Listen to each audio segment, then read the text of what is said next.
درگاہ کو ماننا، بس بہت سارے لوگ کہتے ہیں درگاہ کو نہیں ماننا چاہیے، شرک ہے. سو آپ کیا کہو گے، درگاہ کو ماننا کیسا ہے؟ کچھ ریفرنسز ہیں اس کے لیے؟ حدیث شریف میں ہے کہ ہر انسان، میں پھر لفظ ہو رہا ہوں، میں ہر ولی نہیں بول رہا ہوں، میں ہر مسلمان نہیں بول رہا ہوں، ہر انسان انتقال کر جانے کے بعد اپنی قبر کے اندر اوپر والوں کی آواز سنتا ہے. ہر انسان اپنی نیت ہوئی میں کیوں جانا چاہ رہا ہوں درگاہ کو، درگاہ کو کیوں؟ تو درگاہ کو کوئی آدمی جاتا ہے کہ وہ اللہ والے ہیں، ان کو اپن کوئی گفٹ دے کر آئیں گے، بڑے لوگ کو کچھ گفٹ پیش کریں گے. کافی لوگ آپ نے سنا ہوگا ویسے کہ فاتحہ لگاتے ہیں، فاتحہ نہیں لگانا چاہیے، یہ وہ. سو فاتحہ کیا ہے بیسکلی؟ اللہ تعالیٰ قرآن کریم میں فرمایا وَلَقَدْ آتَيْنَاكَ سَبْعًا مِنَ الْمَثَانِي وَالْقُرْآنِ الْعَظِيمِ. اے نبی، ہم نے آپ کو 7 بار بار پڑھی جانے والی آیتیں اور قرآن عظیم عطا کیا. 7 بار بار پڑھی جانے والی آیتیں سورہ فاتحہ. تو یہ 7 آیتیں بھی قرآن ہے نا، قرآن تو ہے ہی، لیکن ایک ایسی آیتیں بنایا ہے جس کو عالم بھی یاد رکھتا ہے، جاہل بھی یاد رکھتا ہے، بڑا چھوٹا، مرد عورت، آپ کسی کو بھی کچھ پوچھیں گے وہ اوپر نیچے ہوگا کہ اس کو معلوم ہے یا نہیں معلوم ہے. لیکن سورہ فاتحہ سب کو معلوم ہے، لیکن جب کامنلی سب مل کے پڑھنا ہے تو کیا کرتے ہیں؟ الفاتحہ، کیونکہ یہ شور ہے کہ جتنے ہیں سب کو یاد رکھا ہے. تو برکت کے لیے اصل مقصد کیا ہے؟ برکت کے لیے قرآن پڑھنا. ایک مسلمان کے پاس برکت کے لیے قرآن ہی تو ہے. بے شک. تو وہ مزار پہ جائے تو فاتحہ پڑھتا ہے، گھر خریدا تو فاتحہ پڑھتا ہے، کھانا پکایا تو فاتحہ پڑھتا ہے کہ اللہ کے کلام سے یہ چیز میں برکت ہو جائے. Welcome guys, welcome back to the next episode of the Growth Mindset podcast. We are joined again by our famous and well-known guest, Sheikh Ahmed Al-Hussaini Saab. یہ ٹاپک obviously ایک اور کافی امپورٹنٹ ٹاپک ہے شیخ. It's around درگاہ کو ماننا، because بہت سارے لوگ کہتے ہیں درگاہ کو نہیں ماننا چاہیے، شرک ہے. سو آپ کیا کہو گے، درگاہ کو ماننا کیسا ہے؟ کچھ ریفرنسز ہیں اس کے لیے؟ بسم اللہ والحمد للہ والصلاة والسلام علی رسول اللہ وعلی آلہ وصحبہ ومن والاه، اما بعد. دیکھیے، درگاہ کو ماننا، یہ ایک سوال اٹھتا ہے. میں آپ سے اس سوال پہ ایک سوال کرنا چاہتا ہوں. درگاہ کو ماننا بولے تو کیا ماننا چاہ رہے درگاہ کو؟ کہ وہاں پہ جانا، فاتحہ پڑھنا، بہت لوگ چادر سوال کرتے چڑھاتے ہیں درگاہ کو ماننا بولے تو کیا مان رہے ہیں؟ اگر درگاہ کو درگاہ مان رہے ہیں تو ٹھیک ہے، اوکے ہے. کریکٹ. درگاہ کو کچھ اور اگر مان رہے ہیں، جیسے کوئی اگر درگاہ کو اللہ مانتا ہے تو وہ شرک ہو گیا. وہ تو نہیں ہو سکتا نا، درگاہ اللہ نہیں ہے، درگاہ تو عبداللہ ہے، اللہ کے بندے کی درگاہ ہے. وہ درگاہ مقدس پلیس کو، پاک جگہ کو درگاہ کہتے ہیں. اگر کوئی اللہ والے وہاں پر بسے ہیں تو اولیاء اللہ سے ملاقات کرنا، اولیاء اللہ سے ملنے کے لیے جانا، یہ تو اسلام میں پسندیدہ عمل ہے. جی، حضرت سیدنا موسیٰ علیہ السلام اللہ کی اجازت لے کر ایک لمبا سفر کرے تھے حضرت خضر علیہ السلام سے ملاقات کے لیے. سورہ کہف میں تو پورا 1.5-2 رکوع اس کے اوپر بنے ہوئے ہیں کہ موسیٰ سفر کرتے ہیں اپنے ساتھی کو لے کر اور جا کر خضر علیہ السلام سے ملاقات. تو اللہ کے نیک بندوں کے سے ملاقات کے لیے جانا تو بڑی اچھی بات ہے. تو کوئی کہے گا کہ نہیں یا تو انتقال ہوگا، تو ٹھیک ہے، انتقال ہو گیا، بالکل انتقال ہو گیا. تو ایمان والوں کے انتقال کے بعد ان کے قبروں کی زیارت کرنے کو تو حضور صلی اللہ علیہ وآلہ وسلم نے باضابطہ سنت بنایا ہے.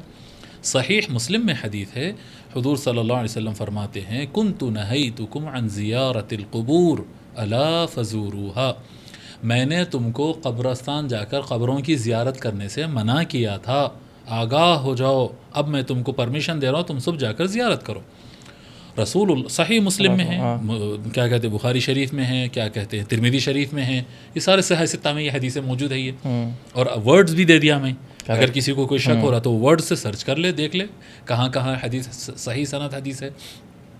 حضور اکرم صلی اللہ علیہ وآلہ وسلم خود قبرستان زیارت کے لیے جایا کرتے تھے.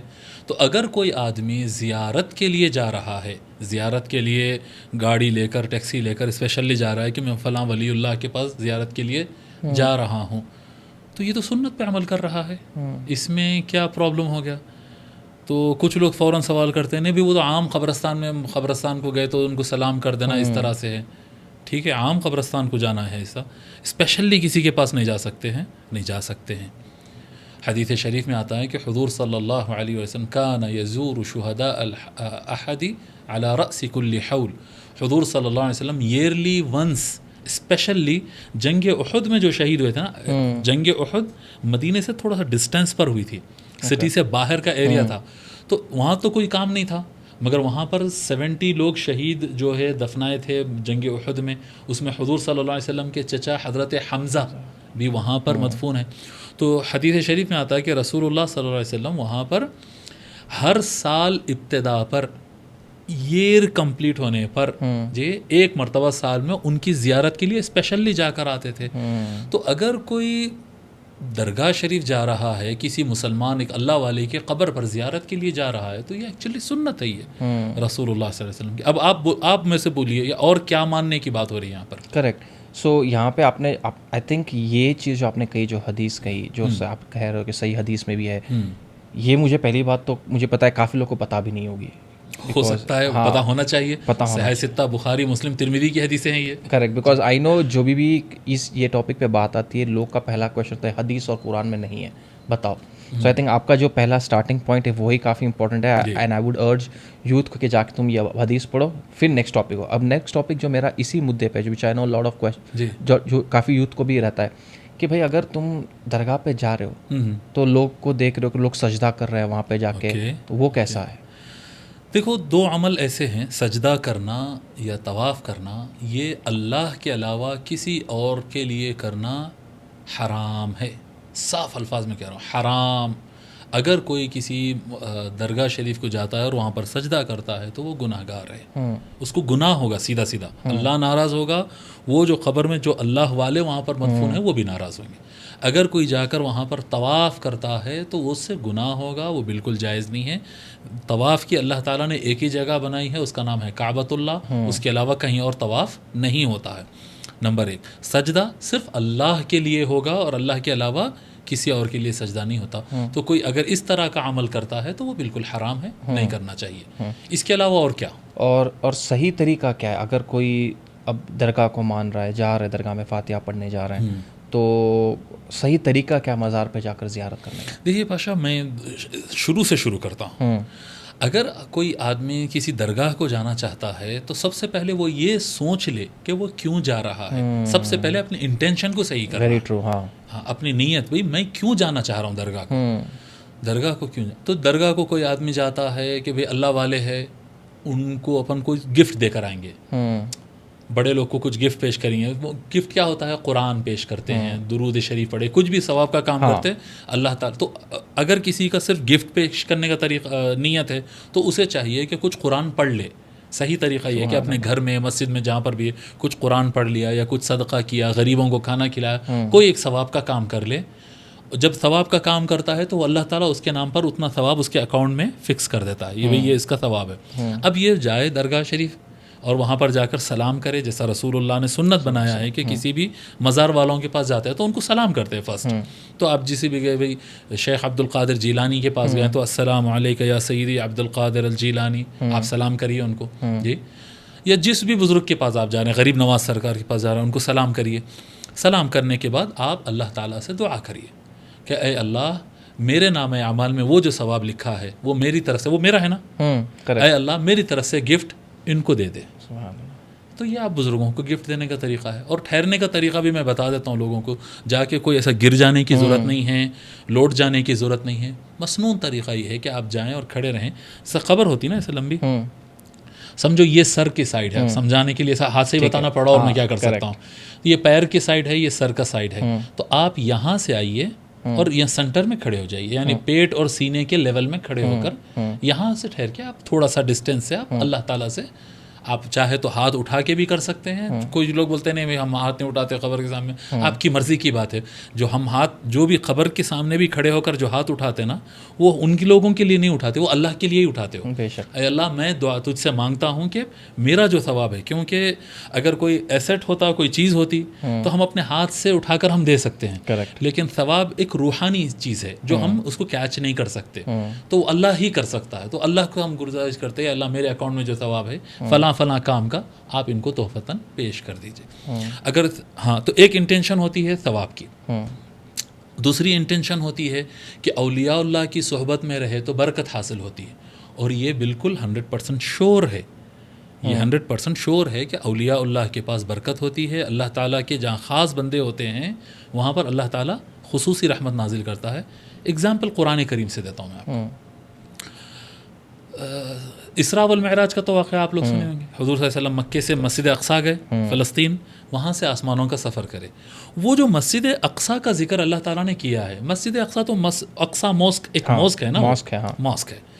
اللہ تعالیٰ فرماتا ہے سبحان الذی اسریٰ بعبدہ لیلا من المسجد الحرام, پاک ہے اللہ کی ذات جو لے گئے اپنے بندے کو رات کے ایک مخصوص حصے میں مسجد حرام یعنی کعبۃ اللہ سے الی المسجد الاقصیٰ, مسجد اقصیٰ کی طرف. اس کے بعد کیا آتا ہے اگلا جملہ, الی المسجد الاقصیٰ الذی بارکنا حولہ, وہ مسجد اقصیٰ جس کی اطراف میں ہم نے برکت رکھی ہے. مسجد کے اندر برکت رکھی ہے یا مسجد کے اطراف؟ قرآن میں ورڈ یہی ہے, اس کے اطراف میں, اس کے آس پاس میں ہم نے برکت رکھی ہے. کیوں بھائی, آپ اگر مارکیٹ میں ٹھہرے ہوئے ہیں, آپ کو دعا کرنا دل چاہا تو آپ مسجد کے اندر جا کے دعا کرتے ہیں. بولتے نہیں مسجد میں برکت ہوتی ہے, اللہ کی خصوصی نظر, اللہ کا گھر ہے. مگر مسجد اقصیٰ کا اسپیشل کیس ہے, اللہ تعالیٰ کہہ رہا ہے اس کے اطراف ہم نے برکت رکھی ہے. کیوں, ریزن کیا تھا؟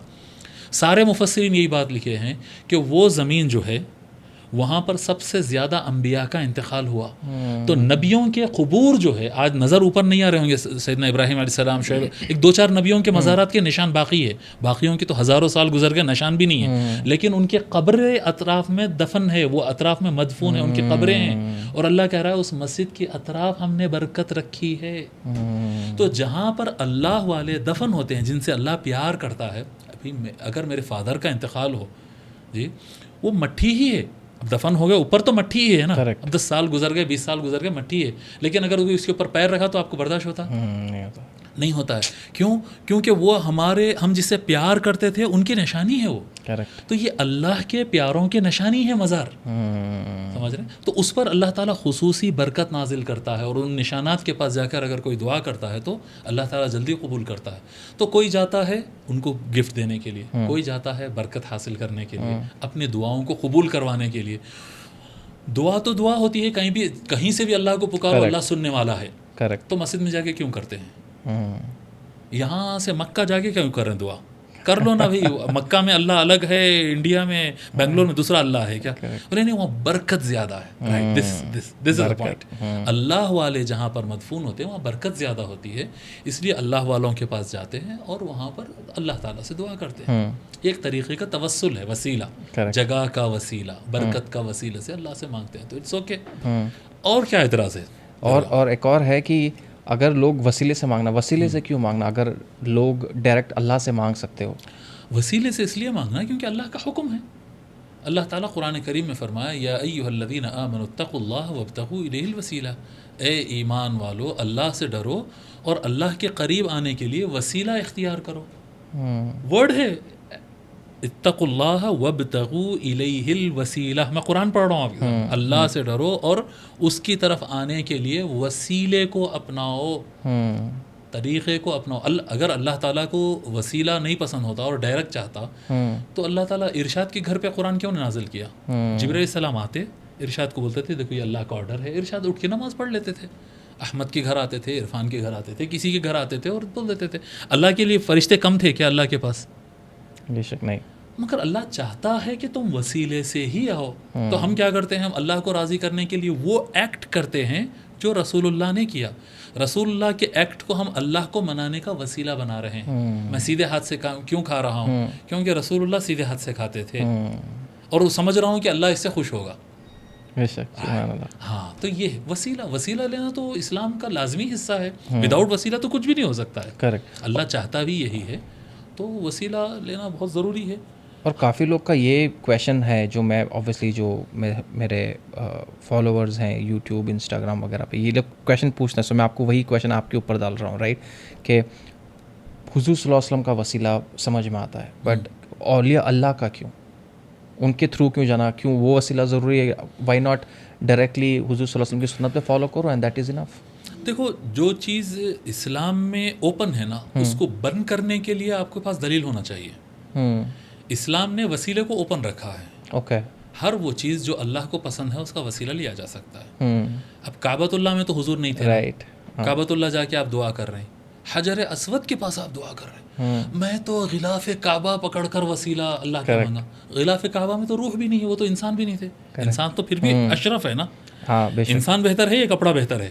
انسان بہتر ہے. انسانوں میں بھی جو ولی اللہ ہے آپ بول رہے ہیں ان کا وسیلہ جائز نہیں ہے. اور کعبۃ اللہ کا غلاف جو محمد بن سلمان نے چڑھایا ہے 2-3 کروڑ روپے لگا کے, تو بن سلمان کا کپڑا آپ کے پاس اللہ کے ولی سے بڑھ گیا. نہیں بولیں گے بھائی وہ تو کعبۃ اللہ کے. ہاں دس از وسیلہ. انسان اللہ والا انسان اس کا وسیلہ, قرآن کا وسیلہ, تسبیح کا وسیلہ. حضور صلی اللہ علیہ وسلم سے کوئی صحابی جو ہے نماز ختم کرے اور دعا کرے اٹھ گئے تو حضور فرمایا ایسا نہیں, تھوڑا تسبیح پڑھو, تھوڑا درود پڑھو, اس کے بعد اللہ سے مانگو, جی تھوڑا قرآن پڑھو, اس کے بعد اللہ سے. بھائی میرے کو دعا کرنا ہے تو میں کیا کرتا ہوں, میت کا کسی کا انتقال ہو جاتا ہے, اب اس کے لیے دعا کرنا ہے تو کیا کرتے ہیں, پہلے تھوڑا قرآن پڑھتے, آمن الرسول پڑھ رہے ہیں, لا یستوی پڑھ رہے ہیں, الحمدللہ پڑھ رہے ہیں, آیت الکرسی پڑھ رہے ہیں, پڑھ کے اس کے بعد دعا کر رہے ہیں. کیوں پڑھ رہے ہیں قرآن پہلے؟ قرآن کا وسیلہ, ورڈز کا وسیلہ ہوتا ہے, چادر کا وسیلہ ہوتا ہے. اور یہ اس کی ایگزامپلس قرآن میں ہیں. سورہ مریم پارہ نمبر 16 میں ابتدا فرسٹ رکوع کے اندر ہی آپ کو مضمون ملے گا. اور سورہ آل عمران میں بھی پارہ نمبر 3 میں سورہ آل عمران میں بھی یہ مضمون موجود ہے. حضرت سیدنا زکریا علیہ السلام, ایک اللہ کے نبی ہے زکریا علیہ السلام, ان کو اولاد نہیں تھے, ان کو بچے نہیں ہوئے تھے, اور ان کی ایج 80-90 اور ان کی وائف بھی آلموسٹ وہی ایج کے, دونوں بہت بڑے ہو گئے تھے. اور وہ تھے کسٹوڈین, مسجد اقصیٰ کے کسٹوڈین تھے. تو وہ دعا کرتے تھے کہ اللہ یہ جو دوسرے لوگ ہیں مجھ کو ان پہ بھروسہ نہیں ہے, یہ لوگ مسجد اقصیٰ کا مس یوز کریں گے, اللہ کے لیے نہیں کریں گے, اپنے دھندوں کے لیے کریں گے. لٹرلی ان کو یہ ڈر تھا. سوچتے تھے اللہ تو مجھے بیٹا نہیں دیا, اس کے لیے وارث دے, مسجد اقصیٰ کے لیے وارث چاہیے. پہلے تو اپنی اولاد کے لیے دعا کرتے کرتے کرتے کرتے وہ ایج ہو گئی, ان کو اولاد ہی نہیں مل رہی. تو اللہ میرے کو اس کے بہت پریشانی ہونے لگی.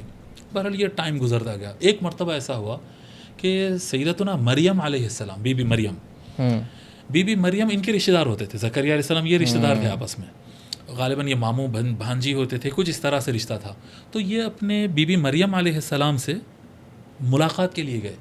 وہ بہت نیک خاتون تھے, بی بی مریم علیہ السلام بہت نیک اللہ والے تھے. انہوں ایک اپنے گھر کے اندر ایک اسپیشل کارنر بنا دیے تھے, اپن محراب بولتے. دیکھیں محراب ایکچولی ایک گھر کا ایک کارنر, ایسا سائڈ جو ہوتا وال کے اندر, اس پہ پردہ ڈال لے کے انہوں اندر نمازیں پڑھتے تھے, اللہ اللہ اللہ اللہ کر لیتے بیٹھتے تھے. جب انہوں وہاں پر گئے تو وہاں پر دیکھتے ہیں اسپیشل میوہ رکھا ہوا ہے. سمجھ لو اب یہ مہینے میں سیتافل رکھا ہوا ہے. سیتافل یہ مہینے میں عام لاجیکل ہے. ہاں یہ ان سیزن یہ کیسا آ گیا, ان سیزنل فروٹ کیسا آیا یہاں پر؟ قرآن میں یہ ورڈ ہے پورے.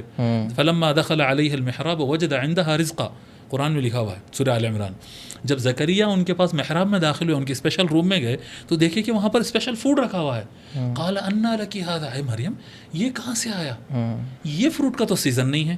آج کے دور میں پھر بھی فریج ہے, اس زمانے میں کیسا آیا ہوگا؟ تو بہت شوق ہوئے وہ, یہ انا لکی ھذا, مریم یہ آپ کے پاس کہاں سے آیا؟ انہوں نے کہا قالت هو من عند اللہ, انہوں نے کہا کہ اللہ نے مجھے اسپیشلی عطا کیا. ان اللہ یرزق من یشاء بغیر حساب, اللہ تعالیٰ جسے چاہا بغیر حساب عطا کر دیتا ہے.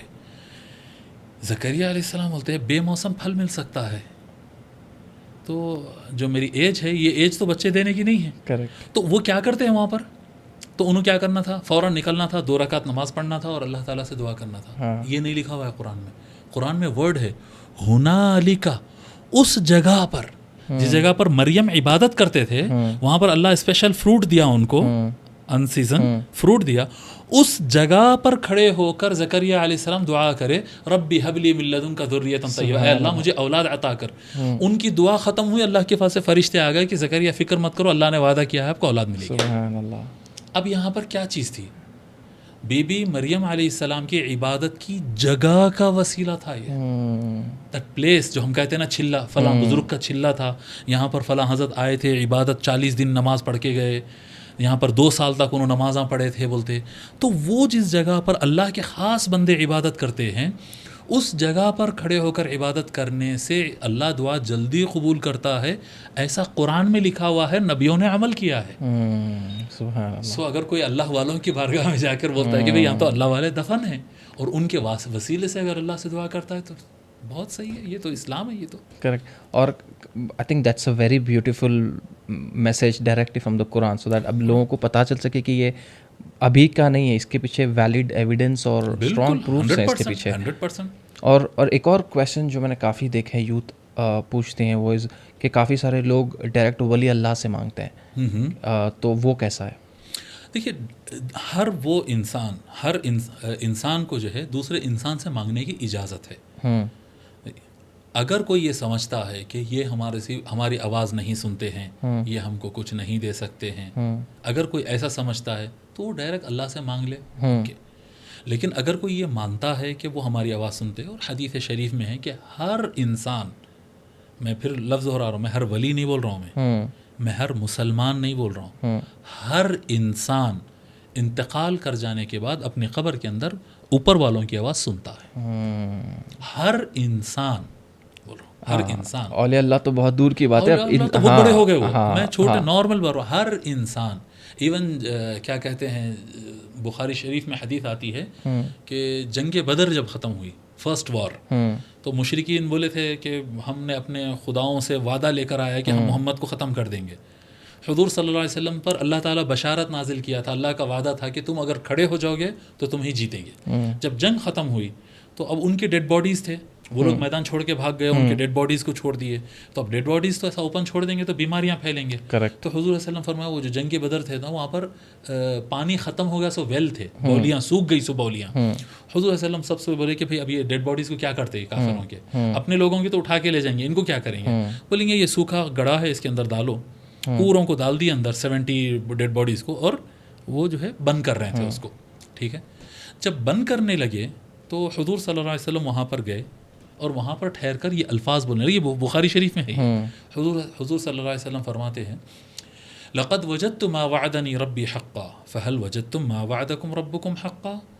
میرا رب مجھ سے جو وعدہ کیا تھا وہ تو مجھے مل گیا، میں جیت گیا.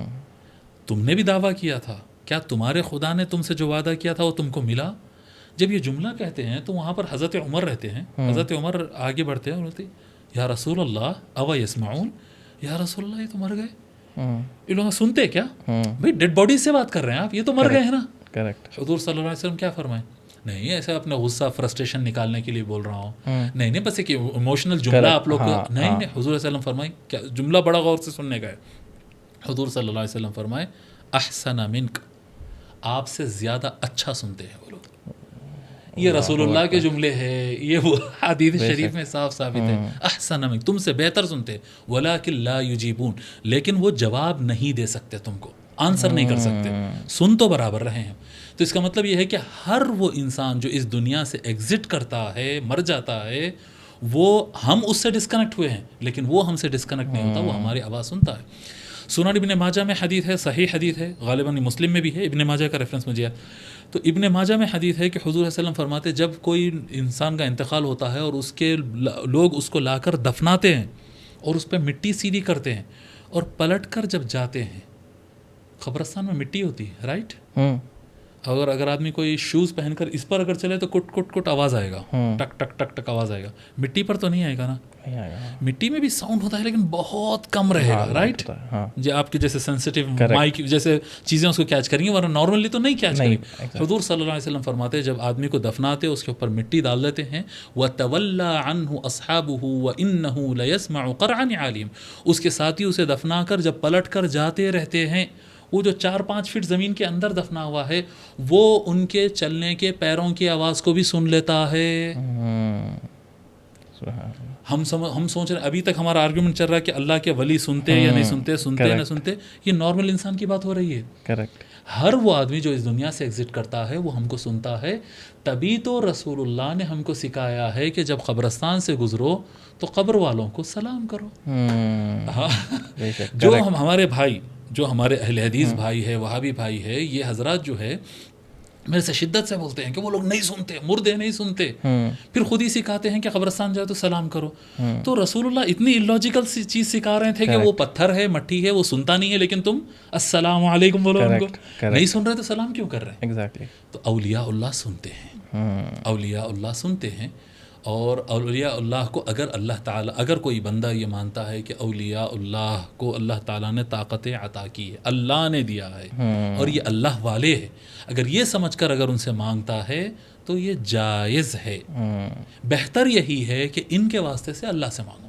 یہ بہترین طریقہ ہے. بہترین طریقہ یہ، اور میرا عمل یہی ہے، اور بہترین طریقہ یہ ہے کہ ان کے وسیلے سے، ان کا واسطہ ان کے وسیلے سے اللہ سے مانگو، ان سے مت مانگو. لیکن اگر کوئی ان کو بندہ سمجھ کر مانگتا ہے تو وہ ایسا ہی ہے جیسا میں آپ سے بولوں گا ذرا ارشاد تھوڑا ایک پین تو دیو، آپ اللہ کے علاوہ دوسروں سے مانگیں آپ. اللہ نے ان کو دیا ہے، وہ سمجھ کے مانگ رہا ہوں بھائی. کریکٹ. تو اگر کوئی ایسا سمجھ رہا ہے تو یہ کوئی شرک نہیں ہے. بالکل.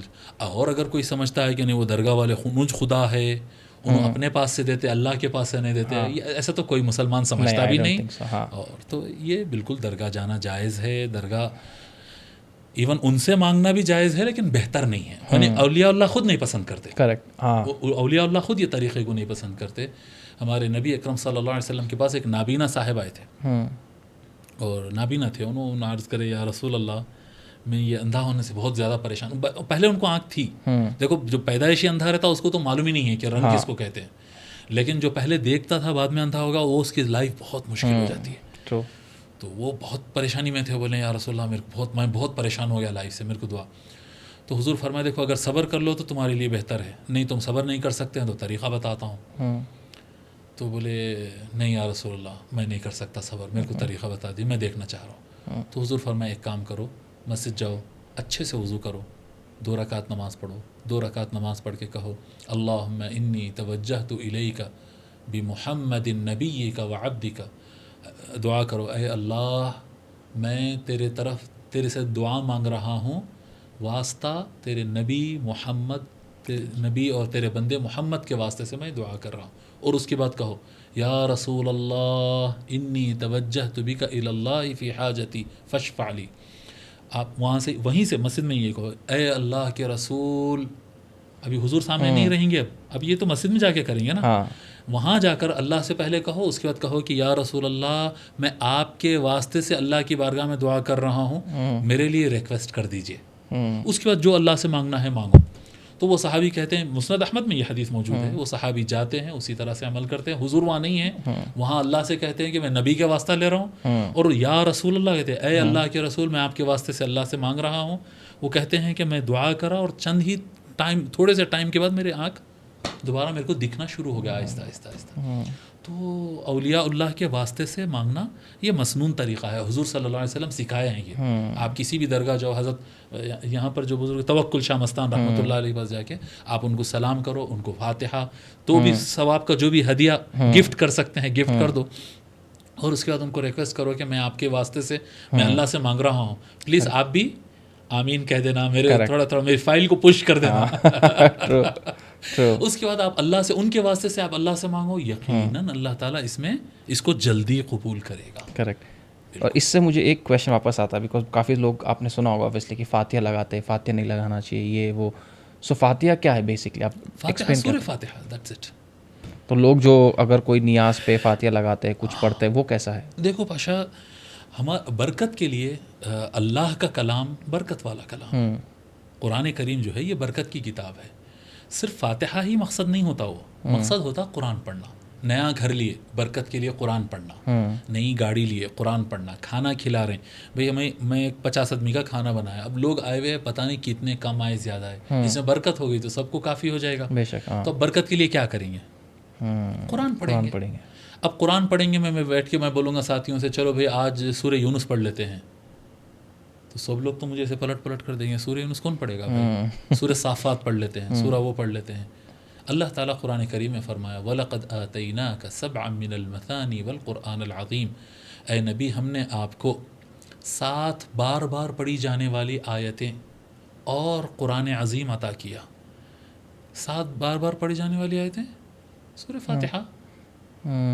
الحمد للہ رب العالمین الرحمن الرحیم مالک یوم الدین ایاک نعبد و ایاک نستعین اہدنا الصراط المستقیم صراط الذین انعمت علیہم غیر المغضوب علیہم ولا الضالین. 7 آیتیں، یہ 7 آیتیں جو بار بار پڑھی جائے گی. کریکٹ. اور باقی قرآن ہم نے سارا قرآن دیا، تو یہ 7 آیتیں بھی قرآن ہی ہے نا.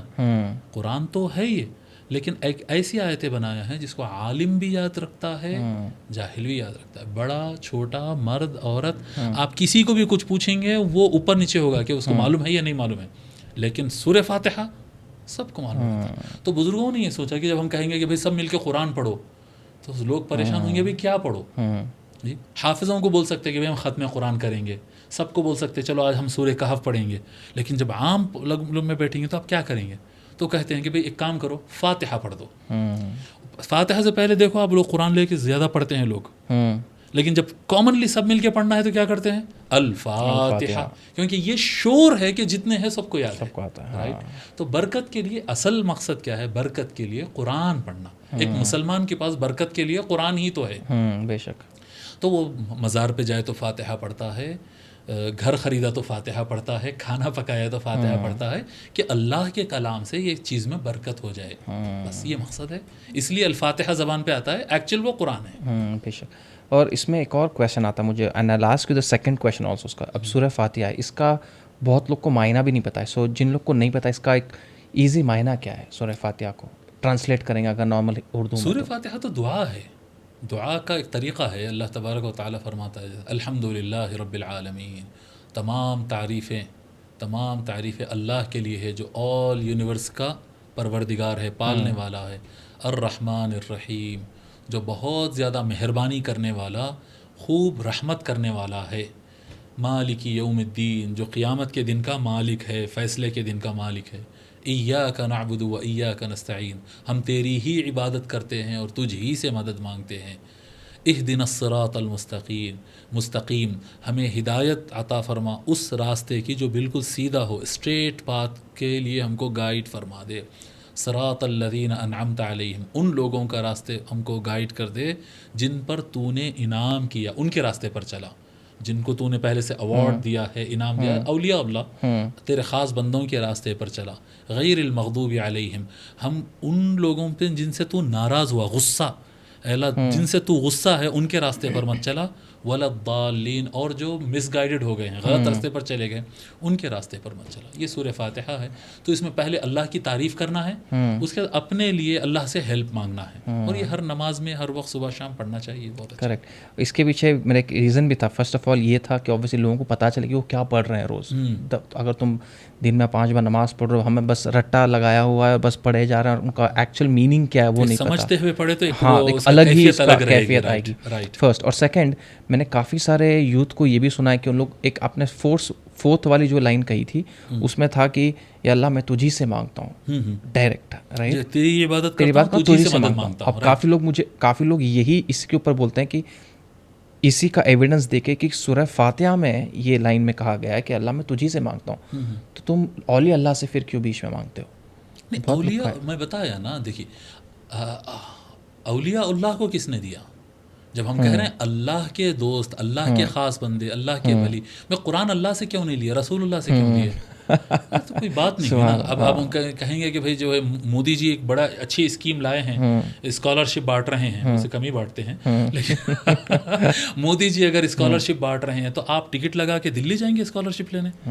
جی پریسیڈنٹ ہاؤس کو پہنچ جائیں گے، پرائم منسٹر صاحب کہاں ہیں، ذرا مودی جی سے ملنا ہے، میرے کو اسکالرشپ لینا ہے. مودی جی وہاں سے اگر دیں گے تو آپ یہاں پر ایک سرکاری دفتر پہ جائیں گے اور آفیسرس کے ہاتھ سے لے لیں گے آپ، کریکٹ، جو بھی اپلیکیشن ہوگا. تو یہ وسیلہ اللہ کا بنایا ہوا نظام ہے. یہ کریکٹ. ہم اللہ ہی سے رزق مانگتے ہیں تو کھیت کو نہیں جائیں گے کیا؟ تم تو زمین کو خدا مان رہے ہو. زمین کو خدا نہیں مانگ رہے ہیں. اللہ نے زمین میں وہ شکتی دی ہے کہ تم کو ٹماٹر، آلو، پیاز، زمین سے وہ گیہوں، چاول، ہر چیز دیتی ہے. دیکھنے میں ایسا لگ رہا ہے کہ بندہ زمین سے مانگ رہا ہے اور زمین اسے دے رہا ہے، ایسا لگ رہا ہے. آپ کسان سے جا کے پوچھتے ہیں کہ بھائی میرے کو ترکاری چاہیے، میرے کو فروٹ چاہیے، آپ اس سے پوچھ رہے ہیں تو آپ بولیں گے غیر اللہ سے مانگ رہے ہیں. بھائی اللہ سے ہی مانگ رہا ہوں، یہ اللہ کا بندہ تو یہ کام پہ لگا ہے نا. کریکٹ. تو بس ایسا ہی ہے، اس سے زیادہ کچھ بھی نہیں ہے. اللہ سے مانگنا ہے کیونکہ یہی اللہ نے ہم کو سکھایا کہ میں تجھ سے ہی مدد مانگتا ہوں کہو، اور وہی اللہ نے دوسری جگہ کہا ہے کہ اللہ کی طرف وسیلے سے مانگو. تو دونوں بھی اللہ نے ہی کہا نا، تو دونوں کو اس طرح سے کرتے ہیں. وہ 6 جو لائن تھی اس میں یہ بھی تھا نا کہ ان لوگوں کا راستہ جس پہ تم آلریڈی مہربان، تو وہ چیز وہ لوگوں کو دیکھنا ہی پڑے گا. ہاں تو بات وہی کی وہی ہے. لائک یہاں پہ یہی ہو گیا نا کہ ہم لوگ نے وہی ٹیکسٹ لیا جو ہم لوگ کو اچھا لگ رہا ہے، جو ہم لوگ کو میرے جو آلریڈی تھاٹ پروسیس ہے اس کے ساتھ الائن ہو رہا ہے، اس لیے میں اس کو پری ٹیکسٹ بنا کے یوز کر رہا ہوں. سو آئی تھنک دیٹس وہ ایک ہوتا ہے قرآن کو حدیث کو فالو کرنا، ایک ہوتا ہے قرآن و حدیث کو یوز کرنا. ہم قرآن و حدیث کو یوز کرتے ہیں کہ میرے کام کی چیز کہاں ہے وہ نکال لوں اور اس کو یوز کر لوں. Right. قرآن و حدیث یوز کرنے کے لیے نہیں ہے, قرآن و حدیث فالو کرنے کے لیے آئے ہیں. Right. پورا پڑھو, اس کو جیسا ہے ویسا ایکسیپٹ کرو. بے شک. یہ ہے. اور ایک چیز اس میں سمجھتا ہوں آپ کے ذہن سے نکل رہا ہے کہ لوگ سوال یہ بھی کرتے ہیں کہ بھئی یہ اس پہ پھول کیوں ڈالتے ہیں؟ ہاں, پھول چادر چڑھانا. چادر چڑھانا یہ کیا ہے؟ تو پھول اور چادر دو الگ الگ کیسز ہیں. پھول ڈالنا یا پھر اس سے بہتر طریقہ ہوتا ہے کہ جھاڑ پھیر دینا, پودا لگا دینا, کیا بولتے ہیں پلانٹ لگا دینا قبر کے اوپر. یہ زیادہ بہتر طریقہ ہے. بخاری شریف میں حدیث ہے کہ حضور صلی اللہ علیہ وسلم کچھ مزارات کے پاس سے گزرے, جب دیکھے تو حضور فرمائے کہ پلانٹ لے کر آؤ, ڈالیاں. ایک کچی ڈالی جو دوسرے جھاڑ سے توڑ کر لائے تھے, اس کو 2 حصوں میں بانٹے اور یہ قبر پہ لگا دیے, یہ قبر پہ لگا دیے.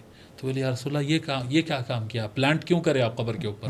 تو حضور فرمائے کہ میں دیکھا کہ یہ لوگ سے اللہ ناراض ہے, کچھ ان کو چھوٹی سی سزا ہو رہی ہے, تو میں یہ پلانٹ لگا دیا. جب تک یہ پلانٹ زندہ رہے گا, اس میں جان باقی رہے گی, کچا رہے گا, ویٹ رہے گا, یہ اس وقت تک اس کے قبر کے اندر اس کو عذاب کم ہو جائے گا.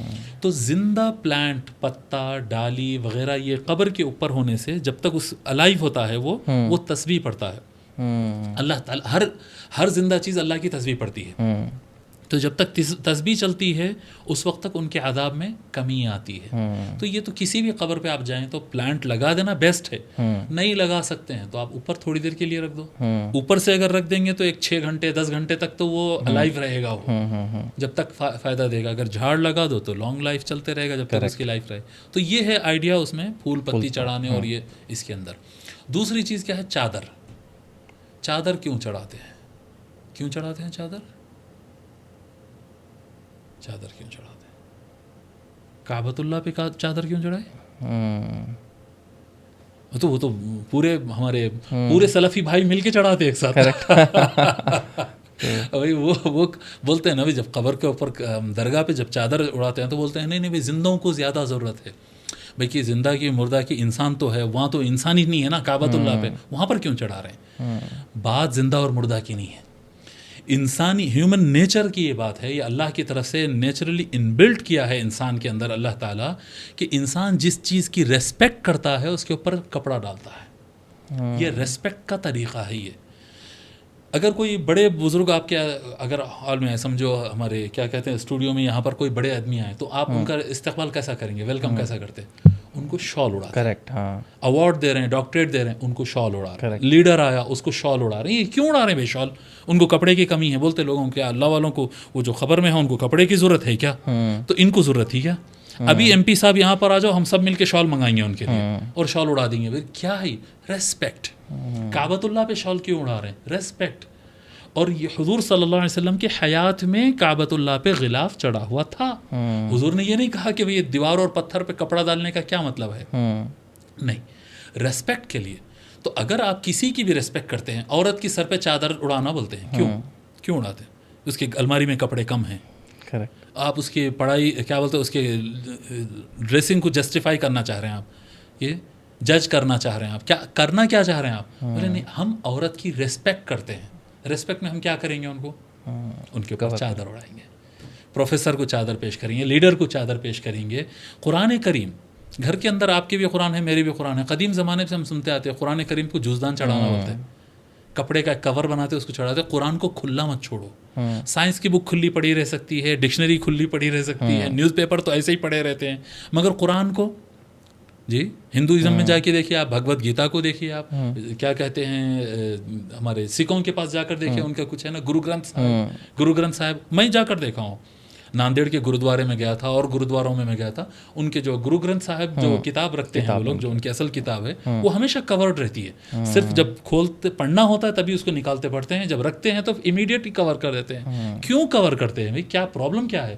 نہیں, یہ ریسپیکٹ ہے. یہ بس جیسا قرآن کی ریسپیکٹ ہے کیونکہ وہ اللہ کا کلام ہے, کعبۃ اللہ کی ریسپیکٹ ہے کیونکہ وہ اللہ کا گھر ہے, اسی طرح سے یہ قبر کی ریسپیکٹ ہے. پورے قبرستان میں سب قبور ہے لیکن یہ اللہ والے ہے. جب اللہ سے ان کی نسبت بن گئی ہے, اسپیشل ہو گئی ہے, تو ہم ریسپیکٹ میں چادر اڑاتے ہیں, اور چادر اڑانا جائز ہے. سو آئی لائک یور ایکسپلینیشن شیخ کی چڑھاتے کیوں ہے, یہ ریزن ہے ایکچولی, رائٹ نا. ابھی کافی سارے لوگ اس کو ایک پروسیس بنا دیا ہے, ایک رول بنا دیا کہ اگر آپ درگاہ جاؤ تو آپ کو پھول چڑھانا ہی ہے, آپ کو چادر چڑھانا ہی ہے, اور کافی لوگ کو اس سے ایشو ہوتا ہے بیکاز یہ تو دھندا بنا دیا ان لوگوں نے. یہ فتویٰ دکان والوں کا ہی ہے, ہاں یہ اسلام کا نہیں ہے. کریکٹ. اسلام کی طرف سے پھول چڑھانا, چادر چڑھانا ایسی کوئی کمپلسری چیز نہیں ہے. میں کبھی بھی نہیں چڑھاتا, میرا اپنا معمول بتا رہا ہوں. کریکٹ. میرے کو یاد نہیں ہے اپنی زندگی میں کسی درگاہ شریف پہ میں جا کر چادر چڑھایا ہوں, اور میں جو چڑھاتے ہیں ان کو غلط نہیں کہتا, مگر میں نہیں چڑھاتا. یہ کوئی آرڈر نہیں ہے. میرے کو یہ سمجھ میں آتا ہے کہ پھول چادر سے زیادہ وہ لوگ قرآن سے خوش ہوتے ہیں, پھول چادر سے زیادہ غریب کو کھانا کھلانے سے خوش ہوتے ہیں. تو میں وہ عمل کر کے جاتا ہوں, سلام ادب سے کرتا ہوں, اور جو ثواب میں قرآن پڑھ کے یا کھانا کھلا کے یا جو بھی اچھا کام کیا میں ان کی بارگاہ میں پیش کر دیتا ہوں. تو آپ اللہ والے, آپ بڑے آدمی ہیں, میں آپ کو گفٹ دے دیا, تھوڑا آپ میرے لیے دعا کر دیجیے. اور مجھے ایک آنسر کافی بہت بڑھیا لگا جو پہلے اسٹارٹنگ میں جو کہا نا کہ اگر آپ کسی درگاہ پہ جا رہے ہو اس لیے جا رہے ہو بیکاز ایک انٹینشن آپ کا ہے کہ آپ گفٹ دینے جا رہے ہو. ہاں بالکل, کتنا اچھا نظریہ ہے, کتنا اچھا انٹینشن ہے. ہمارے کو بچپن سے ہمارے بڑوں نے سکھایا کہ اگر آپ کسی بڑے کے گھر جا رہے ہو تو خالی ہاتھ نہیں جاتے, کچھ مٹھائی لے جاؤ, کچھ فروٹ لے جاؤ, کچھ پھول لے جاؤ, کچھ نا. بڑوں کے پاس خالی ہاتھ کیسے جاتے؟ کریکٹ. آسم. ایک اور کویشچن تھا, جب آپ بات کر رہے تھے نا یا رسول اللہ کر کے لوگ بلانا, کافی لوگ بولتے ہیں کہ یا رسول اللہ کیسے بلا سکتے ہیں, کیا یہ بلانا جائز ہے یا نہیں ہے؟ آپ اس کے بارے میں کیا کہیں گے؟ یا رسول اللہ بلانا, یا رسول اللہ ہی بلانا پڑے گا, اور کیا کرنا پڑے گا. یعنی ایک انسان جب انتقال کر جاتا ہے تو اس کی زندگی پلٹ کر آ جاتی ہے. موت جسٹ سیکنڈ کا نام ہے, جس سیکنڈ میں اس کے جسم سے اس کی روح نکالی جاتی ہے, دیٹس اٹ. بس اتنے سیکنڈز کے لیے موت ہوتی ہے, اس کے بعد تو لائف ہی لائف ہے. سوال و جواب ہو رہا ہے قبر کے اندر, تیرا خدا کون ہے, قیامت کے دن کے بارے میں کیا, نبی کے بارے میں کیا مانتا تھا, سوالات ہو رہے ہیں. تو اگر وہ کچھ سنتا بولتا نہیں ہے تو پھر وہ کیا ہے؟ تو ایک عام انسان کی, اور انبیاء کا مسئلہ یہ تو ان کی باڈی بھی ختم نہیں ہوتی. جی, اکثر علی من الصلاة یوم الجمعہ فإنه یوم مشہود تشہدہ الملائکہ. جمعہ کے دن تم مجھ پر درود و سلام میں کثرت کرو. یہ جو سنی حضرات جمعہ کے بعد ٹھہر کے سلام پڑھاتے ہیں نا, اس کا ریزن ہے صحیح سنن ابن ماجہ میں حدیث ہے کہ درود و سلام ہمیشہ پڑھو, لیکن جمعہ کے دن آ گیا تو زیادہ پڑھو, کیونکہ وہ ایک وٹنس ڈے ہے. وہ اس دن لوگ آتے ہیں دیکھنے کے لیے. کون آتے ہیں؟ تشہد الملائکہ, اسپیشل فرشتے آتے ہیں درود و سلام کلیکٹ کرنے کے لیے. تو صحابی سوال کرتے ہیں ہاں, اور تمہارا درود و سلام مجھ کو پہنچتا ہے. تو ایک صحابی پوچھتے ہیں وَإِنْ أَرِمْتَ یا رسول اللہ, یا رسول اللہ جب آپ کا انتقال ہو کہ آپ مٹی میں مل جائیں, باڈی آپ کی مٹی میں ڈسمنٹل ہو جائے, تبھی بھی آپ کو سلام پہنچے گا؟ حضور صلی اللہ علیہ وسلم فرمائے نہیں, ان اللہ حرم علی الارض ان تأکل اجساد الانبیاء. یاد رکھو اللہ نے زمین پہ حرام کر دیا ہے, وہ نبیوں کے جسم کو نہیں کھاتی. مٹی ہر ایک کے جسم کو کھاتی ہے, نبی کے جسم کو نہیں کھاتی. اس کے آگے فرماتے فنبی اللہ حی یرزق, بس اللہ کا نبی بالکل زندہ ہوتا ہے, کھاتا پیتا زندہ ہوتا ہے. دیکھو باڈی سلامت ہے, زندہ ہے, اور کھاتا بھی ہے. تو انبیاء علیہ السلام تو اسپیشل ہے بھائی, اتنی مضبوط لائف تو کسی کی نہیں ہے. تو ان کو یا رسول اللہ نہیں بولیں گے تو ایسا نہیں بولتے, رسول اللہ تھے, انتقال ہوگا, تھے. لا الہ الا اللہ کان محمد رسول اللہ. صحیح ہے کلمہ لا الہ الا اللہ کان محمد رسول اللہ. اس کا معنی ہوتا ہے نہیں ہے کوئی معبود سوائے اللہ کے, محمد اللہ کے رسول تھے. صحیح ہے کلمہ؟ نہیں, محمد اللہ کے رسول ہیں تو پھر پکارو یا رسول اللہ, تھے تو مت پکارو. آپ بدل, آپ پڑھ لو لا الہ الا اللہ کان محمد رسول اللہ بولو, اور یا رسول اللہ مت پکارو. اگر محمد اللہ کے رسول ہیں تو پھر یا رسول اللہ کہنا صحیح ہے. آئی تھنک یہ چیز ہے نا, جو ورڈز جو ہم لوگ نے ٹوسٹ کر دیے, مائنوس کو, ورڈس کو وداؤٹ سمجھے ٹوسٹ کر دیا اور اس کو فورس کر دیا. آئی تھنک یہی چیز کی وجہ سے آج اتنا ایشوز ہیں, اتنے سارے ڈاؤٹس ہے, کنفیوژن ہے یوتھ کو کہ کیوں ہے ایسا, کیوں نہیں بلا سکتے. بیکاز انہوں نے میں بھی کسی مولانا سے سنا ہو جنہوں نے زیادہ ایکسپوجر نہیں ملا ہو, یا پتہ نہیں ان کا کچھ الگ ہی تھاٹ پروسیس ہو, اللہ بہتر جانے. ارے بھائی زیادہ تر مولانا لوگ پڑھتے لکھتے کہاں ہیں صاحب, ان کا میں بتایا نا, ان کی وہ روزی روٹی کا مسئلہ ہے, تو وہ اتنا ہی پارٹ پڑھتے ہیں جتنا ان کو روزی روٹی کے لیے کمپلسری ہوتا ہے. باقی ان کا تو وہ پیشن نہیں ہے, وہ مجبوراً مولانا ہے. جو پیشن سے کام کرتا ہے نا تو وہ ڈیپلی جاتا ہے, کوئی پوچھے نہ پوچھے, پیسہ آئے نہ آئے, وہ بولتا ہے کہ بھائی مجھے دین سمجھنا ہے, سمجھانا ہے. لیکن جس کی مجبوری ہے تو وہ دیکھے گا بھائی اتنے سے اپنی دال روٹی چل جاتی ہے تو اتنا ہی سیکھے گا. کریکٹ. تو میکزیمم مولانا لوگ ہر بڑی داڑھی والا, ہر کرتے پیجامے والا, ہر نماز پڑھانے والا عالم نہیں ہوتا. لکھ رہے ہیں آج کل علامہ, مفتی, مولانا, ورڈز بڑے بڑے استعمال ہو رہے ہیں, پڑھے لکھے نہیں ہیں, وہ میکسیمم نہیں ہے. لٹریسی ریٹ بہت کم ہے. کریکٹ. اور ایک اور امپورٹنٹ چیز ہے جو کافی یوتھ کا بات ہوتا ہے, وہ ہے یہ الگ الگ سلسلے جو ہے قادریہ, چشتیہ, رائٹ, ابوالعلیہ, نقش بندیہ. سو کافی لوگ بولتے ہیں کہ یہ سلسلہ تو سمجھ میں, جیسے ہم لوگ نے کافی سارے بیسک فاؤنڈیشن نالج پتہ کر لی ابھی کہ درگاہ پہ جانا کیسا ہے, یہ وہ ہر ایک چیز ڈسکشن ہو گیا, بٹ سلسلے کو ماننا اور سلسلے پہ یا ایک پیر کو ماننا یہ کیسا ہے, یہ ضروری ہے؟ دین سیکھنے کے لیے دیکھیے اللہ تعالیٰ قرآن کریم میں فرمایا واتبع سبیل من اناب الی. سورہ لقمان میں اللہ تعالیٰ فرماتا ہے کہ جو میرے راہ میں چل پڑا ہو, میری طرف جھک گیا ہو, جو میرے راستے پر چل رہا ہے, تم اس کو فالو کر لو. یہ کمپلسری ہے ہر مسلمان پر. جیسے میں بیٹھ جاؤں کہ بھئی میں آج اسکالر بن جاؤں گا اور دین خود سے پڑھ لوں گا اور خود سے عمل کر لوں گا, بھٹک جاؤں گا. ہر آدمی بولیں گا کہ میں آج میرے کو پیٹ میں درد شروع ہوا, میں بیٹھ کے اسٹڈی کر لوں گا, ڈاکٹر بن جاؤں گا اور گولی کھا لوں گا اور آپریشن کر لوں گا. ایسا نہیں ہوتا, ایسا نہیں ہوتا. اپنے سے پہلے ایک گرو, ایک ماسٹر کو فالو کرنا پڑتا ہے. اس کے پاس نالج ہو اور وہ اللہ کے لیے مخلص ہو. یہ دو چیزیں اگر کسی کے اندر جمع ہوتا ہے کہ بھئی وہ اللہ کے راستے میں چلنے میں اخلاص ہے, وہ دنیا کا طلبگار نہیں ہے. پلس صرف اخلاص کافی نہیں ہوتا, نالج بھی ہونا اس کو. نالج ہے اور اخلاص ہے. اگر کوئی ایسے آدمی کے پیچھے فالو کرنا ہے, بس اسی کو کہتے ہیں پیری مریدی. That's it. شیخ عبد القادر جیلانی الغوث العظم رضی اللہ تعالیٰ عنہ فرماتے ہیں ایک مرید کے اور شیخ کے درمیان رشتہ استاد شاگرد کا ہوتا ہے, گرو اینڈ چیلا, بس یہی رشتہ ہے. گرو کا کام ہے نالج دینا اور چیلے کا کام ہے جو نالج پڑھ رہا ہے اس کو فالو کرنا. اب ہمارے پاس آج کل کیا ہے, سلیوری سسٹم بنا ہوا ہے. میں تو ان کا غلام ہوں, ہاں تو میرا غلام ہے, پیروں میں بیٹھ, پیر پڑھ لے, پیر چوم کے چلے جا, نذرانہ دے دے. یہ سب دھندا ہے, یہ سب دھندا ہے. میں یہ نہیں کہتا پیر چومنا غلط ہے, نہیں بولتا ہوں, حدیث شریف میں پیر چومنا جائز ہے, لیکن مرید اپنی مرضی سے چومنا چاہے تو پیر صاحب ایسا ہاتھ دے کے ایسا ہاتھ نہیں ملا رہا ہے, ایسا ملا رہا ہے, ایسا ملا رہا ہے تاکہ وہ چومے. کریکٹ. نہیں, یہ ڈرامے مت کرو. ہاتھ حضور صلی اللہ علیہ وسلم کبھی ایسا نہیں ملا ہے ہاتھ چومو پیر چومو, نہیں. حضور صلی اللہ علیہ وسلم کے پاس پیر چومنے والے بھی تھے, ہاتھ چومنے والے بھی تھے, 2 ہاتھ سے ہاتھ ملانے والے بھی تھے, 1 ہاتھ سے ہاتھ ملانے والے بھی تھے, اور وہ ایکول صحابہ تھے اور حضور سب کے ساتھ برابر تھے. ایسا ہاتھ ملا کے بھی بیٹھنے والے بھی تھے حضور کے پاس. ہم آپ کے پاس آئے, آپ سکھا دیجیے, عمل لے لیتے ہیں, عمل کر لیتے ہیں. تو پیر کا مقصد نالج دینا اور مرید کا مقصد اللہ کے راہ میں چلنا. اگر یہ ہے تو پیری مریدی صحیح ہے.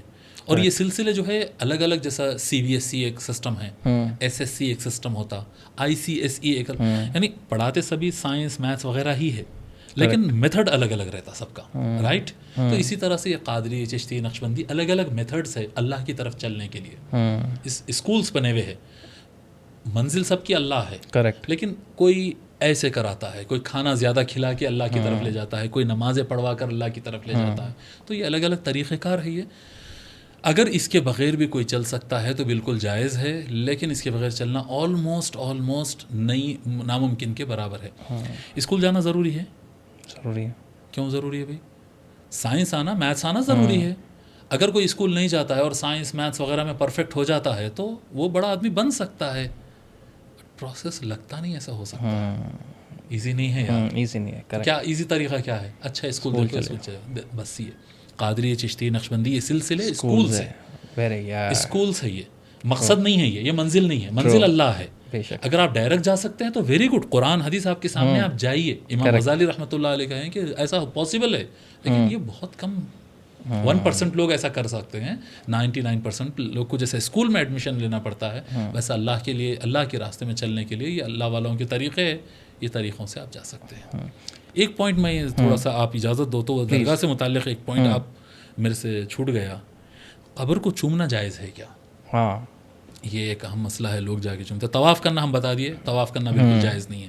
سجدہ کرنا بالکل حرام ہے, نہیں کر سکتے سجدہ, طواف نہیں کر سکتے ہیں. لیکن قبر کو چومنا جائز ہے. چومنا عبادت نہیں ہوتا. بولتے لوگ قبر کو چومے تو شرک ہوتا بولتے, سنے ہوں گے نا آپ یہ ورڈ, میں بھی بہت لوگوں سے سنا. تو آپ اللہ کو چومتے کیا؟ اللہ کو سجدہ کرتے ہیں. چلو آپ درگاہ کو سجدہ کریں تو آپ غلط بول رہے ہیں. آپ کہ وہ اللہ کو کرنے والی چیز ہے. اللہ کو کون چومتا ہے؟ چومنا ایک محبت کی علامت ہے. جیسے کپڑا پیش کرنا ریسپیکٹ کی علامت ہے, چومنا پیار کی علامت ہے. آدمی اپنے ماں باپ کو چومتا ہے, آدمی اپنی ڈگری کو چومتا ہے, آدمی جس چیز سے پیار کرتا ہے اس کو چومتا ہے. اسی طرح سے اپنے بڑوں کے ہاتھ چومتا ہے, سر چومتا ہے, اپنے گرو کے پیر چومتا ہے. تو یہ چومنا ایک محبت کی علامت ہے. اور حضور صلی اللہ علیہ وآلہ وسلم کے وصال کے چند دن بعد کی بات ہے, چند سال کی بات ہے. مسند احمد میں یہ حدیث موجود ہے کہ ایک مرتبہ صحابی رسول حضرت ابو ایوب انصاری رضی اللہ تعالیٰ عنہ رسول اللہ کی مزار پر آئے اور پورا چہرہ رکھ کر لیٹ گئے اس پہ, مزار پہ, جیسے پینتی میں پڑ جاتے ہیں جا کر ایسا پڑ گئے. تو پیچھے سے ایک آدمی آیا اور آواز دینے لگا, زور سے کہنے لگا کہ یہ کیا گستاخی ہو رہی ہے, کیا بدتمیزی ہو رہی ہے, یہ خبر پہ ایسا کیسا کر سکتے ہیں جی. تو یہ شخص پلٹا کے ایسا آواز سے کہتے ہیں کہ میں رسول اللہ کے پاس حاضر ہوا, کوئی پتھر کے پاس نہیں کہ میں اس کی رسپیکٹ نہ کروں. پلٹ کے دیکھے تو وہ مروان تھا جو اس وقت وہاں کا گورنر بنا تھا, جو روکتا تھا. معاویہ بن ابی سفیان کا گورنر مروان تھا. مروان روک رہا تھا اور بالکل ابتدا کے جو سینئر موسٹ صحابہ ہے ان میں سے ایک صحابی ابو ایوب انصاری رضی اللہ تعالیٰ عنہ رسول اللہ کے مزار پر پورا چہرہ رکھ کر لیٹ جاتے تھے ایسا. تو آپ اندازہ کریے کہ یہ عمل کرنا کس کی سنت ہے اور روکنا کس کا طریقہ ہے. کریکٹ. تو یہ روکنے والے جاہل ہیں. اگر میں بول رہا ہوں پھر چومنا ضروری نہیں ہے, چومنا سنت نہیں ہے, لیکن اگر پیار میں کوئی ولی اللہ کی قبر کو اگر جا کر چومتا ہے تو چومنا جائز ہے, یہ بالکل شرک. اور چومنے کے حساب سے بھی لوگ کہاں کرنا صحیح طریقہ ہے, جیسے آپ نے بتایا تھا کہ اگر جا رہے تو میں کافی لوگ کو دیکھا ہے کہ پاؤں کی طرف, عام طور پر پیر کی طرف ہی چوما جاتا ہے, وہ طریقہ صحیح ہے. اور قبر کو کہیں سے بھی چومو جائز ہے, سرانے, پینتی, دائیں بائیں کہیں سے بھی چوم سکتے ہیں, چومنے پہ کوئی پابندی نہیں ہے. اوکے. اور آپ نے کہا تھا کہ آپ کو اگر یاد ہو تو آپ میں بھی آپ ایکسپلین کر سکو کہ حضور صلی اللہ علیہ وسلم کی لائف میں بھی لوگ آتے تھے, حضور صلی اللہ علیہ وسلم کے پاؤں چومتے تھے, ایسا بالکل ایسا کچھ اسپیسیفک ایویڈنس ہے قرآن سے یا حدیث سے؟ بالکل آپ کو حدیث شریف ملتی ہے, غالباً ترمذی شریف کی ہے. حضرت زارع رضی اللہ تعالیٰ عنہ کہتے ہیں کہ جب ہم اسلام قبول کر کے پہلی مرتبہ حضور سے ملنے آئے تو ہم اونٹوں پہ, گھوڑوں پہ بیٹھ کے ہم آئے تھے. ہم باہر تھے, وہ مدینے کے رہنے والے نہیں تھے, باہر سے ولیج سے آئے تھے. تو کہتے ہیں کہ بھئی اب اگر ہمارے پاس, یعنی ہم کیونکہ مسافر تھے تو ہمارے پاس گھوڑے بننے اور اونٹ بننے کی جگہ نہیں تھی, تو ہم لوگ کیا کرتے تھے, کننا نتبادر رواحلنا فنقبل یدی رسول اللہ و رجلیہ. ہم اپنے سواریوں کو ایک دوسرے کو پکڑاتے تھے, بولتے بھائی ذرا میرے گھوڑے کو پکڑ, میں جاتا ہوں رسول اللہ کے ہاتھ اور پیر دونوں چومتا ہوں, پلٹ کر آتا ہوں, پھر اس کی سواری میں پکڑتا ہوں, وہ جاتے تھے اور ہاتھ اور پیر چوم کر آتے. اور حضور صلی اللہ علیہ وسلم کبھی منع نہیں کیے اس چیز کو. تو اگر ریسپیکٹ میں کوئی ماتھا چومتا ہے, سعودیہ میں جا کر دیکھو شولڈر چومنے کا طریقہ ہے, ہاتھ چومتے ہیں, پیر چومتے ہیں, تو یہ سب جائز ہے. اب ہندوستان کے کلچر میں, ہمارے یہاں کے کلچر میں پاؤں چھوتے دیکھیے, اور وہ پاؤں چھونے کو ہم بولتے ہیں پاؤں چھونا, پاؤں پڑھنا بولتے ہیں. اور وہ پاؤں چومنے والا سمجھتے ہیں, پاؤں چومنا نہیں, پاؤں چومنا تو بالکل ہونٹوں سے پیر چومتے ہیں, وہ بھی جائز ہے. اور پاؤں چھونا یہاں کے کلچر کی چیز ہے, بہت اچھی چیز ہے, بڑوں کے لیے رسپیکٹ ہے, یہ سب اسلام میں جائز ہے. کریکٹ. اینڈ آئی تھنک یہ ڈفرینس سمجھنا ضروری کہ چومنا از آؤٹ آف رسپیکٹ, یہ سجدہ نہیں ہوا, سجدہ نہیں ہے, بالکل نہیں ہے, بالکل نہیں. اب جیسے آپ دکن میں چلے جائیں گے تو السلام علیکم ایسا بولتے ہیں, بڑوں کے لیے ایسا سلام کرتے ہیں, یہاں کا کلچر ہے, دکن کا کلچر ہے, تو یہ سب جائز ہے اسلام میں.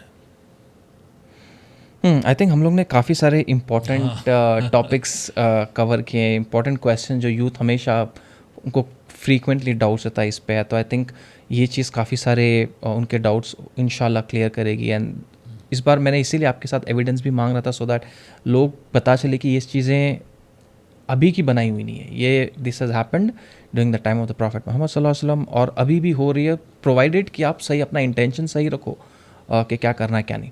ون لاسٹ کویشچن بفور ہم یہ اس انٹرویو کو اینڈ کریں, کہ آپ نے کہا کہ صحیح کہ ٹیچر کو ڈھونڈنا ضروری ہے, رائٹ, ایک اچھا ٹیچر جو آپ کو گائیڈ کر سکے, اللہ کو کنیکٹ کر سکے. یہ اچھے ٹیچر کون ہیں, ان میں کیا کوالٹیز ہوتی ہے, اور برے ٹیچرس کون جس سے ہم دور رہیں جو دھندا بنا کے بیٹھے ہیں؟ دیکھیے, اگر آپ کو لگتا ہے کہ کوئی آدمی ٹریڈیشن فالو کر رہا ہے, یا آپ کے پیسے پہ وہ اپنا گھر چلانا چاہتا ہے, یا جسٹ آپ کو چھوٹا بنا کر آپ کو بغیر محنت کے, اگر کوئی مرشد ہو, بس تو میرے پاس آ گیا, تیرے لیے جنت فکس ہے, بس میرے ہاتھ میں ہاتھ دے دیا, میں قیامت کے دن دیکھ, کوئی اگر اتنا ایزی اگر اسلام اگر کوئی دے رہا ہے تو سمجھو کہ یہ فراڈ ہے.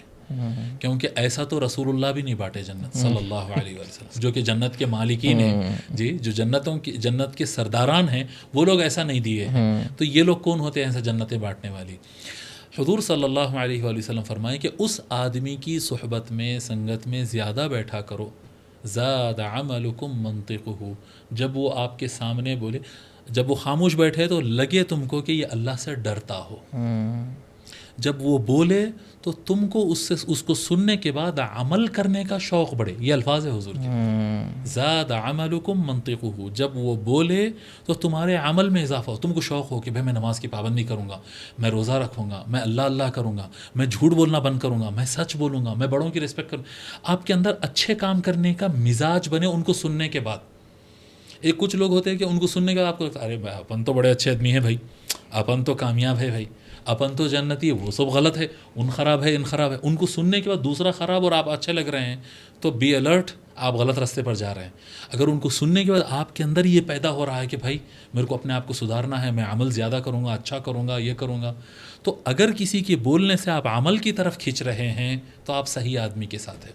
جب وہ خاموش بیٹھے تو آپ کو ایک وائس مین نظر آئے جی، اور ان کا چہرہ دیکھے، خیارکم الذین اذا رؤوا ذکر اللہ، ان کو دیکھو تو اللہ یاد آئے، ان کو دیکھو تو اللہ یاد آئے. وہ خاموش بیٹھے ہو تو حکمت نظر آئے، اور وہ بولیں تو تم کو عمل کرنے کا شوق پڑے. ایسے آدمی جس کے پاس علم ہو اور وہ اللہ کے لیے کرتا ہو، اس کو فالو کر لو. اور لائف میں آپ کو بھی بولوں گا، اور یہ آپ کے چینل کے تھرو جو بھی لوگ سن رہے ہیں، لائف میں ایک عالم کو فالو کرنا کمپلسری ہوتا ہے. بس آپ ایک کو آئیڈیل بنا لیجئے، اپنا تلاش کریے 10 میں ایک کو آئیڈیل بنا لیجئے، بس اس کو فالو کرتے رہیے. آپ نوجوانوں کو یہ نصیحت ہے کہ ہر چیز میں تم جا کے ریسرچ کریں گے، وہ کریں گے، نہیں ہو پائے گا بیٹے، پوری لائف نکل جائے گی، نہیں ہو پائے گا. ایک عالم پر بھروسہ کرو جو آپ کو لگتا ہے کہ یہ واقعتاً اللہ کے لیے کر رہا ہے اور وہ علم والا ہے، اس کو تم فالو کر لو. اگر مسٹیک ہوگی تو اللہ اس سے پوچھے گا. کریکٹ. آپ کو وہ جو نصیحت کرے آپ اس کی پابندی کر لو، اسی میں نجات ہے. اور دین اسلام آسان ہے، یہی آسان راستہ ہے اس کا. کریکٹ. اسی کو مرشد کہتے ہیں. Correct. True. And I think یہ کافی امپورٹنٹ بات تھی. اور آئی تھنک ایک اور چیز تھی جو میں نے ایک بار ایک اسکالر تھے، اسکالر بھی نہیں، بٹ انہوں نے کافی ساری بکس لکھی اسلامک کے اوپر، اور کافی ورلڈ ٹریول کر چکے ہیں، جو کافی سلسلوں میں اٹھا بٹھا رہا ہے ان کا بڑے شیخوں کے ساتھ. تو انہوں نے ایک چیز کہی تھی جو کافی امپورٹنٹ تھی، جو مجھے لگتا ہے یہاں پہ آپ اس کے اوپر تھوڑا اور بات کر سکتے ہو، کہ اگر آپ کو لگ رہا ہے کہ آپ کے شیخ آپ کو اسلامک پرنسپلس کے تھوڑا اگینسٹ کرتے ہوئے کچھ دکھ رہے تو وہاں سے دور ہٹ جاؤ پہلے. فار ایگزامپل، اگر انہوں نے ایک ایگزامپل دیا کہ اگر ایک شیخ بیٹھے اکیلے اور عورت فالو کر رہی ہے ان کو، اگر وہ شیخ بولتا ہے کہ آپ اکیلے میں آ کے ملنا مجھ سے، اکیلے میں بات کریں گے، تو ایسی چیز جہاں آپ کو اسلام وہ رول نہیں دیتا ہے کہ جہاں پہ اگر 2 لوگ اکیلے ہو آپ نہیں، تو وہ چیز سے دور رہا کرو. ہاں بالکل آپ کی بات صحیح ہے. میں اس میں تھوڑا سا اس کو اور صحیح ڈھنگ سے پیش کر دیتا ہوں انشاءاللہ تعالی. وہ یہ ہے کہ نمبر 1، آپ کسی کو فالو کرنا شروع کرنے سے پہلے اچھی طریقے سے جانچ لینا کہ وہ خود اللہ کے لیے کرتا ہو، نالج والا ہو، عمل کرتا ہو، خود بعمل انسان ہو. پہلے آپ اچھی طریقے سے جانچ لو. جب دل مطمئن ہو جائے تو اس کو فالو کرنا شروع کرو. جب فالو کرتے ہیں تو کئی مقامات پہ آپ کو ایسا لگتا ہے کہ بھئی انہوں شریعت کے خلاف تو انہوں خود جا رہے ہیں، قرآن و سنت کو تو یہ خود توڑ رہے ہیں. جب کبھی آپ کو ایسا لگے تو صحیح موقع دیکھ کر، جب لوگ نہ ہو تو آپ ان سے ایکسپلینیشن پوچھو، کیونکہ کئی مرتبہ ایسا لگتا ہے کہ کچھ غلط ہو رہا ہے اور اس کا بیک گراؤنڈ آپ کو نہیں معلوم ہے. کریکٹ. جی ایک مرتبہ کی بات ہے کہ میں جو ہے جمعہ کی نماز کے لیے جا رہا تھا، ایک موقع تھا، اور میں جو ہے ایک کسی نے مجھے دیکھا کہ ایک بچی، میرے ساتھ ہوا سو، ایک بچی کے شولڈر پہ ایسا ہاتھ رکھ کے اس کو سمجھا کر میں اس کو ایک گھر کی طرف بھیجا دیا اور جمعہ پڑھانے کے لیے آیا. تو وہ بہت پریشان رہا، وہ بھائی روڈ پہ مولانا جو ہے کسی بچی کے شولڈر پہ ہاتھ رکھے. اور وہ جمعہ کے بعد میں آیا، اس کے بعد بولا کہ حضرت میں بہت بہت معافی چاہتا ہوں، لیکن میرے اندر بہت بے چینی ہے تو میں پوچھ رہا ہوں. نہیں آپ وہ جو ہے کوئی روڈ پہ کوئی بچی کے ہاتھ. میں بولا میری بیٹی تھی وہ، میری بیٹی سے میں میری بیٹی کو سمجھا کہ بیٹے ایسا یہاں جانا ہے بول کر میں سمجھا کہ بھیجا. ارے میں بولا تو یہ کئی مرتبہ لوگ کو ایسا لگتا ہے. میں جامع میں بارکس کے قریب میں، بارکس ہمارا جو محلہ ہے حیدرآباد میں، اس کا نام بارکس ہے، تو ایک مسجد میں وہاں پر بیان کرنے جاتا تھا میں. بیان کرنے کے بعد جب مغرب کا ٹائم عصر کے بعد بیان کرتا تھا اور مغرب کا ٹائم بالکل قریب 5 منٹس کچھ باقی رہتے تھے، میں گاڑی اسٹارٹ کر کے نکل جاتا تھا. تو وہ ہر اتوار دیکھے. ایک مرتبہ وہ مسجد کے امام صاحب بولے کہ حضرت آپ اتنا لمبا چوڑا قرآن و حدیث کا بیان کرتے ہو، خود مغرب پڑھے بغیر چلے آتے. بولا بھائی میرے کو دوسری مسجد پہنچ کے مغرب پڑھ کے اگلا بیان کرنا ہے. آپ کو لگ رہا ہے میں نماز چھوڑ کے جا رہا ہوں، میں ایکچوئل میں دوسری نماز کی طرف جا رہا ہوں. کریکٹ. تو کئی مرتبہ ایسا ہوتا مسجد میں ہم جماعت میں بیٹھے ہوئے، یہ ہمارے ساتھ ہوا سو بتا رہا ہوں. ہم آگرہ گئے تھے، ہم مسافر تھے، ہم کو اندازہ جماعت کے ٹائم کا نہیں تھا. ہم مسجد میں داخل ہوئے، فریش وضو کرے، چلے یار اب اگلی بس پکڑ کے نکلنا ہے. ہم نماز پڑھ لیے. اب ہمارے ساکسز ادھر ہے، شوزز ادھر ہے مسجد کے اندر. وہاں اذان ہو گئی. اب اذان کے 15 منٹ بعد وہ جماعت ٹھہری ہوئی ہے اور ہم لوگ پیچھے بیگز جما رہے ہیں، ساکسز پہن رہے ہیں، شوزز پہن رہے ہیں، اور ہم جماعت چل رہی ہے اور ہم مسجد سے نکل کے جا رہے ہیں اور لوگ دیکھ رہے ہیں مولانا لوگ جماعت چل رہی ہے نماز چھوڑ کر جا رہے ہیں. تو کئی مرتبہ آپ کو لگتا ہے کہ شریعت کے خلاف ہو رہا ہے لیکن ہوتا نہیں. تو بولنا یہ چاہ رہا ہوں کہ اگر کوئی آدمی کسی پر بھروسہ کر کے اس کے پاس ایڈمیشن لیا تھا، مرید ہوا تھا، مینس ایڈمیشن لیا تھا اس کے پاس، اس کو لگے کہ شریعت توڑی جا رہی ہے تو فوراً غلط نہ سوچے. اسے چاہیے کہ صحیح ٹائم دیکھ کر پبلک کے درمیان سوال کر رہے ہیں غلط طریقہ، تنہائی میں ادب اور اخلاق کے ساتھ، حضرت یہ مسئلہ میرے کو سمجھ میں نہیں آیا. اگر وہ شرعی دائرے میں صحیح ڈھنگ سے بات کو بتا دی ہے ایز پر قرآن و حدیث، کریکٹ، تو یو کین کنٹینیو. ایگزیکٹلی. لیکن اگر وہ قرآن و حدیث سے نہیں بتا رہے ہیں تو اور باتیں بنا رہے ہیں تو پھر آپ بولیے کہ بھائی میں غلط آدمی کے پیچھے نہیں چلتا. ان کو کچھ برا بھلا مت بولیے، آپ وہاں سے ایگزٹ کر لیجیے. کریکٹ. جو قرآن و حدیث کو فالو نہیں کرتا اس کو فالو نہیں کیا جاتا. لا طاعت فی معصیت الخالق، اللہ کی نافرمانی میں کسی کی فرما برداری نہیں. جو اگر کوئی اللہ کی بات نہیں سن رہا ہے تو تم کو کوئی ضرورت نہیں ہے اس کی بات سننے کی، وہ مرشد نہیں ہے وہ. Correct. So thank you so much Sheikh Ahmed, آپ اپنا ٹائم نکال کے ہمیں جوائن کرنے بارک اللہ فیک، بہت خوشی ہے. This was a very productive session and میں پورے ڈیٹیلز آپ کے لنکس وغیرہ ایز آئی سیڈ ڈال دوں گا. Thank you so much again for joining. بارک اللہ فیک. آپ کا بھی بہت بہت شکریہ. اللہ تعالیٰ آپ کے چینل سے خوب قوم کو فائدہ پہنچائے. آمین. السلام علیکم. وعلیکم السلام.